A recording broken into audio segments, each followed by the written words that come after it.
నీ భార్య ఏం చేస్తుందో వేరే వాళ్ళ ఆడోళ్ళు కూడా అదే చేస్తారు అనుకుంటావు, లేకపోతే నువ్వు చేస్తున్నావేమో. మీ ఇంటికి పోలీసులను పంపిస్తారా? ఒకసారి చెక్ చేపియమంటావా? ఏం జరుగుతుందో, ఏమైనా సెక్స్ స్కాండల్స్ జరుగుతున్నాయేమో చెప్పమంటావా? చూపియమంటావా? పంపిస్తాగురా, నా దగ్గర నీ అడ్రస్ ఉంది, వచ్చింది నాకు నీ అడ్రస్. అర్థమైందా? నీ బంధువుల నెంబర్ కూడా, నీ బంధువుల పేర్లు కూడా వచ్చినాయి. పొద్దున్నే చూసిన లింక్డ్ఇన్ లో వచ్చింది, అంత చరిత్ర అంతా వచ్చింది. పెట్టమంటావా? లింక్డ్ఇన్ లో పెడతా, నా ఐడి తోటే పెడతారా? నాకు నీలాగా దాచుకునే గుణం లేదు. నా ఐడి తోటే, నా పేరుతోటే పెడతా, ఓకేనా?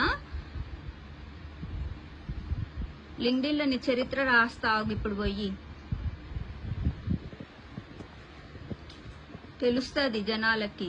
తానాలో నువ్వు పెద్ద మెంబర్ అంట కదా, తానాలో నా కొలీగ్ ఉంటాడు, వాడికి చెప్తా నీ చరిత్ర. వాడు కూడా నీ గురించి చెప్తుంటాడు, వెళ్ళి చెప్తాడు అందరికి. తాగుబోతుందవా, తాగింది దిగకపోతే సావురా, ఎడన్న పడి సావు.